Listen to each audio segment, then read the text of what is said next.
Hey, what's going on, everyone? All right, so I want to talk to you a little today about cancel culture, kind of what's going on in some of the education issues around our state and our nation, and then also I want to hit the impeachment, the second impeachment trial began, and want to talk about that as well. So we have this society now that is bought into this woke cancel culture mentality, and you may not necessarily agree with everything the mob agrees with, but what's happening more and more is that people are being forced into their ideology, and if you don't adhere to their ideology and their philosophy and their political leanings, they seek to destroy you. We have an issue here right now, just happened in the last couple of days. The Hamilton Southeastern School Board, or the superintendent, called Black Lives Matter a political issue and not a social issue. And there's a lot of parents that don't want indoctrination ideology and philosophy in their schools. They like things on hot topic issues like Black Lives Matter or sexual orientation, things like that. A lot of parents just want to be able to have the conversation with their kids and guide their kids through that. They don't want a teacher or someone in the classroom or an administration telling them which way is right or wrong, right? And that's pretty much the general consensus when you're talking to most parents. It's like, hey, just let me teach my kid and walk them through some of those really hot topic, divisive issues, right? And but that's not how the left and the cancel culture want to roll. They want to jam this down the throats of your kids. And when the superintendent called Black Lives Matter a political issue, not a social issue, oh my gosh, the cancel culture came out in droves. I mean, they were attacking him big time. He came out, he apologized. He was in the Indy Star. They ran an article on it, and it goes to show that this loud mob, they get their way when you back down. I mean, what's the best way to take on a bully? You got to stand up to a bully. Don't back down to the cancel culture. If you're a business owner, a pastor, a teacher, just a parent, whoever you are, you got to know that the cancel culture, their bark is way worse than their bite, and all they're trying to do is to scare you. And the only way, FDR said it, the only thing we have to fear is fear itself, right? And so if we don't engage in the fight, they win. When we engage in the fight, we normally win. It's funny. I even a few weeks ago, there was a pastor. He was ripping me on his social media platform. He was calling me out, but just not using my name, and everybody knew he was talking about me. And so I just called him and was like, "Hey, what's going on?" And he answers the phone. He's like, "Hey, bro, how you doing? It's so good to hear from you, right?" And I'm like, "Oh, okay, yeah, that's funny because you were literally just ripping me to shreds and how evil of a person I am on your social media." And he and then you kind of address him face to face or over the phone, and they're totally a different person. So you got these keyboard warriors that love to fight and take you on behind a computer screen, but the moment you confront them, it's your game. You win right there. I've even, there's been other people that have really blasted me throughout, my political campaign that I know personally. I'll even reach out to them and say, "Hey, I saw that you disagree with me politically. Let's sit down. Let's grab coffee. Let's hash this out." Especially being, brothers and sisters in Christ, we're called to do that. Never. I every single time, I'm not joking. Every time I have reached out to somebody to sit down for coffee, they turn me down. They don't want to do it. They either don't respond or they flat out just say, "It's not worth my time. I'm not going to do it," which tells me they don't have an argument. All they want to do is scream, "You're a racist, you're a bigot, you're an idiot," all this kind of stuff. And the reason they're doing that, you have to realize the reason they're doing that is because they don't have an argument. They don't win. They can't win. The only way they can win is if you back down, and the only way you'll back down is if you're scared into it. So that's what they do. They scare you. They come at you. They say you're going to lose your job. You're going to we're going to go after your employer. All this kind of stuff. And until we realize that we have to stand up to this, if we want this to end and get back to a civilized society, you got to fight. I mean, that's the same thing the Nazis did. I mean, Adolf Hitler, his whole tactic was fear, right? He was beating down the door of world domination, but he was doing it through fear.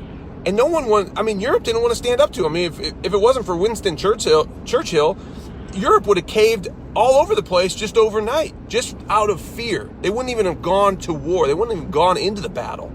And that's the problem. You got to go into the battle. You know, especially from a biblical standpoint, the Lord calls us to be peacemakers, not peacekeepers. Peacekeepers are not what we're supposed to be. Peacemakers are what we're supposed to be. And sometimes in order to make peace, you got to go through conflict. You got to go through war. You got to go through the fight. And so be a peacemaker, not a peacekeeper. And be willing to fight. There's nothing to fear. I mean, you have nothing to fear. Fear God and fear God alone. That's it. You answer to the Lord, and outside of that, there's nothing to fear. So don't back down to the cancel culture. Just be encouraged. If they're calling you a racist or a bigot, I mean, it just means they have no argument. I mean, the word racist doesn't even mean anything in our society anymore. The left have abused it. They've ravaged that word. So now, really, when there is real racism, nobody even knows anymore, because it's like the boy who cried wolf. Well, I've been called a racist for eating at Chick-fil-A. Like, if that is your standard, if you're going to throw that word around, that word means nothing now. And that's what's happened. That's what you've seen in our culture. So now the other thing I want to hit on is the second impeachment of President Trump.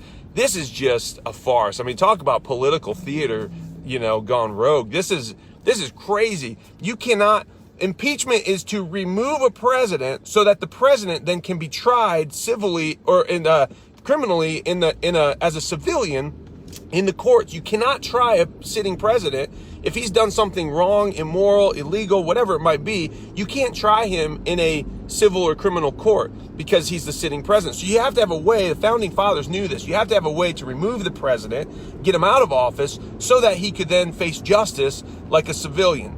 And so the fact that President Trump is out of office and they're impeaching him right now makes no sense. It's not constitutional. If anyone tells you it's constitutional, they don't know what they're talking about. The framers were they wrestled over impeachment in the Constitutional Convention in Philadelphia. They were really cautious about impeachment because they did not want impeachment to be held over the executive branch, and they didn't want the executive branch to be held hostage by the Congress.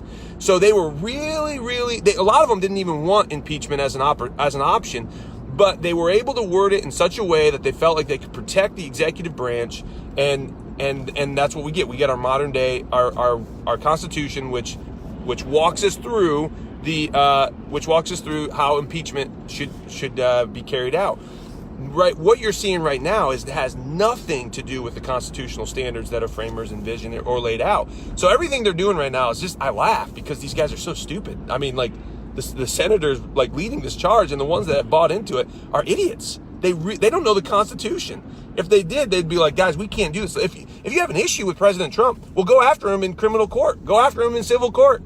But here's why they're doing this, just so you know, because if you're impeached and convicted, even it's illegal, but that doesn't matter in Washington standards. They can do anything they want. Who cares about the law, right? The law doesn't mean jack to these guys. So, but if they convict President Trump, he will not be able to run for office anymore, and he is a threat. President Trump is a threat to the establishment. You even have Republicans like Ben Sasse and Collins, Murkowski, and Romney. These loser Republicans that have no clue what Republican principles are. They're even voting for impeachment as well, and so they don't want President Trump ever to come back. They want to destroy him. Going back to my cancel culture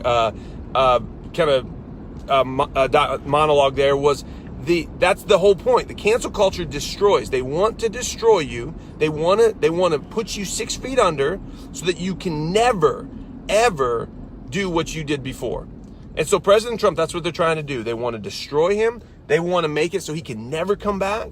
They'll take down his business. They'll take down his families. They'll make an example of him. So if anyone even thinks about doing what he did, then that will be resonating through their mind. It's like a mob mentality, right? Like you come against us, you'll end up swimming with the fishies. That's the whole point of the cancel culture and what this impeachment trial is doing right now in Washington. It's a statement and say, hey, if you're ever gonna fight for the American people like President Trump did, we will kill you. We will destroy you. We will literally obliviate you, and there's nothing you're gonna be able to do to stop it. And that's why they're doing what they're doing. They don't want ever to see a President Trump in office again, someone who didn't answer to the right and he didn't answer to the left. He fought for the American people. You may not like his tone, but that's what he was. He was a fighter and he fought for the American people, and the establishment hates him for it. The establishment hates him for it. And so they're going to come after him with full force. So that's what this impeachment trial is all about. He didn't incite anything. He did not incite one. They're going to say he incited the riots. Oh, yeah, really? Well, why aren't we impeaching Cory Booker? Because he said he'd like to punch President Trump in the face. That seems like pretty insightful. You know, why is that not inciting a riot? Then you have Maxine Waters say, hey, find every single person of the Trump administration, get up in their face, threaten them. Okay, why isn't she being impeached? Why aren't we calling her? Why aren't we censoring her? But no, it's a double standard. When they do it, it's well, this is the voice of the people. When someone like President Trump does it, he's inciting this riot and violence. He didn't incite anything. And I have a question to pose too, because people are like, oh my gosh, what happened at the Capitol is just awful. Well, why do we celebrate the insurrection of 1776 when government had totally gone overboard? The people revolted and stood up to the government, and they used violence to do it. We celebrate that. We teach that in our schools. 1776. That was the revolution. It was, we made a stand and we said, hey, we're not taking it anymore. Why is that celebrated? And then January 6th is, oh my gosh, this is so awful. I can't believe people stood up to the government, and the government, we broke into the Capitol and, people died, and, just to answer the question, why is because people died in 1776 on both sides. We stood up to the government. There are a lot of government buildings that burned down in 1776.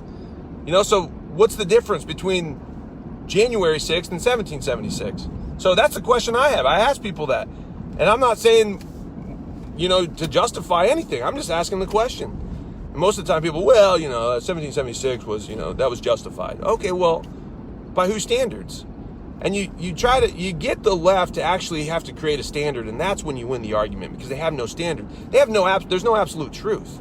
So their truth is relative to the left. So there is no standard. So if you can nail them in and say, and actually get them to say, hey, what is your standard and who creates your standard? Well, you're going to win the argument right now, because they have no answer. Well, the government creates the standards. Oh, okay. Well, who creates the government?